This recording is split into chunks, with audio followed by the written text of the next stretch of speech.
Graça, paz e alegria em Cristo Jesus. Saúde a você que nos acompanha nas redes sociais e pedimos que você se inscreva em nosso canal no YouTube, No Coração da Igreja. Um projeto de evangelização que nasceu na Diocese de Tianguá, Regional Nordeste 1, Ceará, com o objetivo de anunciar o Evangelho de Nosso Senhor Jesus Cristo nas redes sociais e apresentar o que nós chamamos de depósito da fé, o tesouro da tradição, do magistério e das sagradas escrituras. Ajude-nos a evangelizar, compartilhe os nossos vídeos. É hora dos católicos conhecerem a verdadeira história de sua igreja, uma história que geralmente é desconhecida e mal contada nas escolas e universidades. Hoje são mostradas apenas as sombras da vida da igreja. Há uma má vontade imensa que encobre as luzes brilhantes de sua história de 2000 anos. Uma bem montada propaganda laicista no mundo anticatólico que envenena sobretudo os nossos jovens e os joga contra a igreja. Neste vídeo de hoje nós vamos conhecer um pouco sobre um dos capítulos mais importantes da história, a Revolução Francesa e o seu impacto na vida da igreja. Antes, façamos uma breve retrospectiva histórica. Luís XVI subiu ao trono da França em 1774. O país estava na miséria devido ao luxo e aos privilégios da nobreza. O povo andava revoltado com a situação de injustiça e desigualdade. O rei tinha boas intenções, mas faltava-lhe pulso para pôr ordem na casa. Além disso, a grande enciclopédia espalhava pela França as ideias revolucionárias do iluminismo. Em 14 de julho de 1789, a Bastilha foi invadida e destruída. Bastilha, para quem não sabe, era um famoso presídio do Estado. Esse acontecimento veio marcar o início da Revolução Francesa que agitou toda a Europa. Daí para frente a situação foi ficando cada vez pior. Muitos fugiam da França. Um dia o próprio rei também tentou fugir, disfarçado de cocheiro, mas na fronteira foi reconhecido e reconduzido a Paris. Era 20 de junho de 1791. A Revolução cassou-lhe os direitos reais de governar.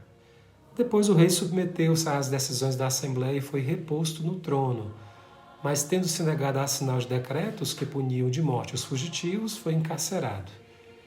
Durante sua prisão, os revolucionários decretaram o fim da realeza e o início da República. Era 22 de setembro de 1792.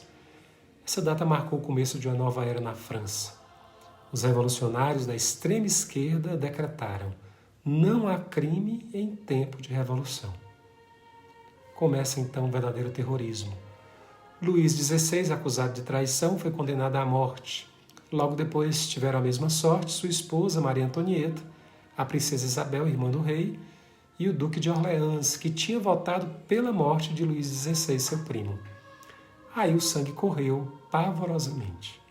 Muitas cabeças importantes rolaram na guilhotina, inclusive a do grande cientista Lavoisier. Para qualquer punição, era a pena de morte. Os que hoje mandavam matar, amanhã eram mortos. Um condenava o outro por traição. Eis os frutos amargos do iluminismo. Endeusaram a razão e acabaram perdendo a cabeça, na guilhotina. Até que em 1800 surgiu Napoleão. Ele pôs fim à anarquia e à matança. 4 anos depois foi coroado imperador da França pelo Papa Pio VII, na Catedral de Notre-Dame, em Paris, em 2 de dezembro de 1804. Mas qual foi a consequência dessa revolução na vida da Igreja? Veja bem, a Igreja sofreu muito com a Revolução Francesa, porque no conceito dos revolucionários ela estaria ao lado do governo. Os padres foram perseguidos porque, embora a maioria fosse pobre, muitos deles pertenciam à nobreza. Finalmente, a verdade é que, atrás de tudo, estava o anticlericalismo dos iluministas. A Revolução começou confiscando o dízimo do clero e os bens da Igreja, em 11 de agosto de 1789. Suprimiu as ordens religiosas, menos as que cuidavam de doentes, da educação e das ciências. Obrigou o clero a prestar juramento de obediência à nova Constituição. Os padres que se recusaram foram presos, deportados e até mortos. Para você ter uma ideia, cerca de 40 mil padres perderam sua pátria nessa época, 2/3 do clero. A 22 de setembro de 1792, os revolucionários radicais decidiram abolir, entre aspas, oficialmente a era cristã. Substituíram o calendário comum pelo calendário republicano, que, em lugar das festas cristãs, trazia as festas republicanas. Celebrações sacrílegas com deusas da razão profanaram a Catedral de Notre-Dame em Paris e em outras igrejas da França. Introduziram no altar da Catedral de Notre-Dame uma dançarina como símbolo dos revolucionários. Mosteiros foram invadidos e tomados, igrejas transformadas em armazéns e estrebarias.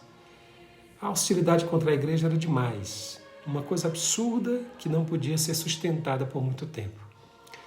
Tanto é que a convenção acabou decretando o reconhecimento de um ser supremo, entre aspas, e da imortalidade da alma, em 8 de maio de 1794.